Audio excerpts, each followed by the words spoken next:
सारे लोगों को हाई बीपी है। नासिका का बायां स्वर आधे घंटे तक अगर लगातार चालू रखें तो कैसा भी हाई बीपी हो कंट्रोल में हो जाता है, नियंत्रित हो जाता है। बायां स्वर अगर चालू ना हो तो उसे चालू कैसे करते हैं? तो एक साधारण सा नियम है, अगर नासिका का बायां स्वर आपको चलाना है तो दाईं करवट लेट जाइए, बायां स्वर चल जाएगा। दाईं नासिका चलानी है तो बाईं करवट लेट जाइए तो दाईं नासिका चलने लगेगी। दूसरा, बैठे बैठे यदि आप कुर्सी पर बैठे हैं तो जिस और झुकते हैं, जिस और दबाव डालकर बैठते हैं, उसके विरुद्ध दिशा की नासिका शुरू हो जाती है। अगर आप खड़े हैं तो जिस एड़ी पर जोर देते हैं, दूसरी एड़ी ऊपर रखते हैं, उसको जमीन पर मत रखिए। जैसे हम ना खड़े रहते हैं आराम से, थोड़ी सी एड़ी ऊपर कर दीजिए, दूसरी वाली। जिस एड़ी पर आप वजन देंगे उसके विपरीत दिशा की नासिका चालू हो जाएगी। चौथा प्रयोग,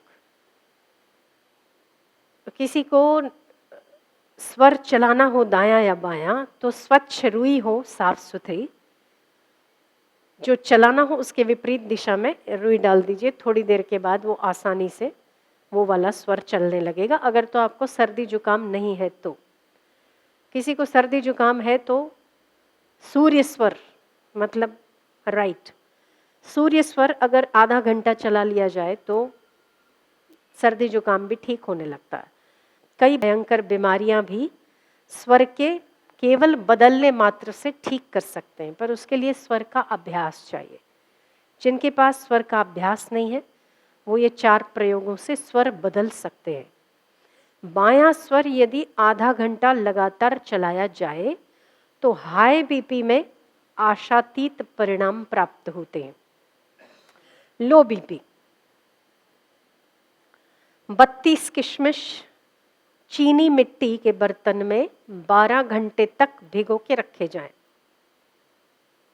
सुबह एक एक किशमिश 32 बार चबाई जाए।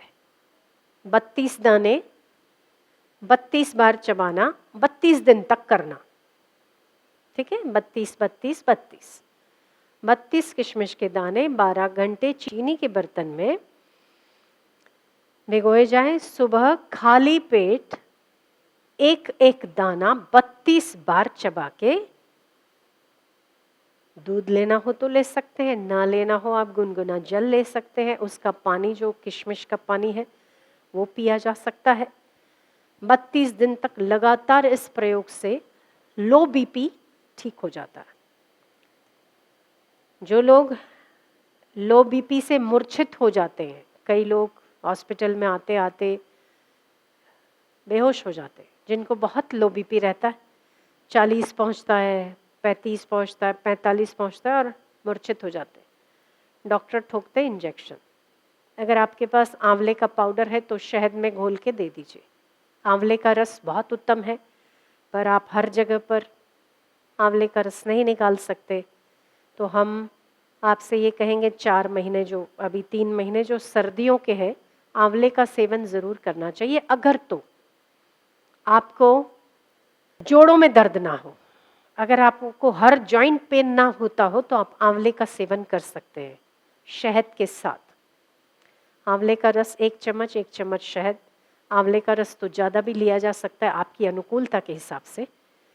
उसको पानी में डाल के उसको शरबत जैसा बना के शहद डाल के पी लीजिए। उसमें अगर अभी की हल्दी, अभी जो हल्दी मिल रही है आपको हरी वाली, वो हल्दी का रस थोड़ा सा 1 चम्मच जितना, बहुत ही पाचन ठीक होता है।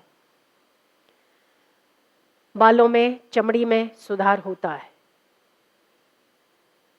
आपका लो बीपी ठीक होता है, ताकत आती है, शरीर को बल प्राप्त होता है। रसायन का काम करता है आंवला। अगर सर्दियों के मौसम में आंवले मिलते हैं, उत्तम है, आपको रोज पीना चाहिए। अगर आप नहीं पी सकते और जिनको लो बीपी रहता है और मूर्छा जैसी अवस्था बार बार आ जाती है, उन्हें 1 चम्मच आंवले का रस 1 चम्मच शहद डालकर पिला देना चाहिए। उससे परिणाम अच्छे प्राप्त होते हैं। जिनको भूख नहीं लगती, डाइजेशन कमज़ोर है, उन्हें दोपहर के भोजन के पहले सलाद की तरह, अगर ज़्यादा खा सको, बहुत ज़्यादा नहीं पर हाँ थोड़ा सा, आंबा हल्दी और हल्दी दोनों लंबी लंबी काट लो, सेंधा नमक डाल लो, 5-6 बूंद नींबू का डाल दो। जिनको दिक्कत नहीं है ना, आपको पता होगा आपका शरीर कैसा है। अगर आपको जकड़ जाता है तो नींबू मत डालिए, कोई दिक्कत नहीं है तो नींबू डाल सकते हैं। तो ये भोजन के पहले इस प्रकार का सलाद खाने से, आप अगर सलाद खाते हैं तो उसमें भी डाल सकते, पर अगर आप इसको अकेला खाते हैं, आंबा हल्दी पीली वाली और सफ़ेद वाली 2 आती है ना, तो ये दोनों हल्दियाँ शरीर के रक्त की शुद्धि करती है, डाइजेशन अच्छा करती है, रक्त शुद्ध करके आपके सेल्स तक को परिवर्तित करती है, नए सेल्स बनाती है आपकी बॉडी में, डाइजेशन अच्छा करती है। और ये जो वायरस का अभी जो चक्कर पड़ा है, उससे सुरक्षा होती है हल्दी खाने से, अभी जो हल्दी मिलती है इस मौसम में। तो ज़रूर सबको भोजन के पहले थोड़ा सा हल्दी का सेवन करना चाहिए, सेंधा नमक डालना है और नींबू के कुछ बूंद डालनी, अगर दिक्कत ना हो तो डाइजेशन अच्छा होता है।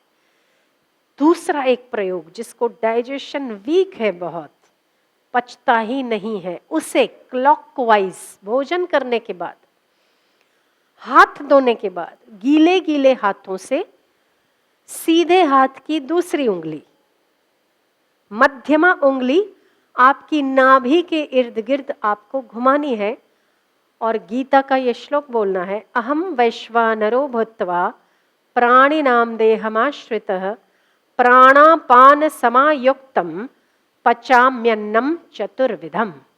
4 प्रकार के अन्न को मैं पचाता हूं। मैं कौन? भगवान पचाते हैं। अहम वैश्वानरो भूत्वा प्राणिनाम देहमाश्रितः, प्राणा धीरे धीरे ऊपर ले आइएगा, नाभि से शुरू करिए क्लॉकवाइज, 1 राउंड पूरा हो, अगला राउंड उससे बड़ा, धीरे धीरे बोलना है, आपकी पूरी आंतों से गोल घुमाते हुए आपको ये राउंड कंप्लीट करने हैं, नाभि पर आकर तीसरा या चौथा, जो भी 3 राउंड बहुत अच्छा पूरा करना है, ठीक है।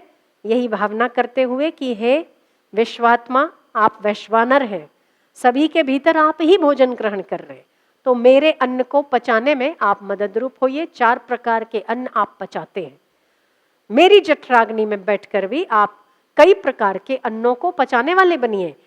अहम वैश्वानरो भूत्वा प्राणिनाम देहमाश्रितः प्राणापान समायुक्तम पचाम्यन्नम चतुर्विधम।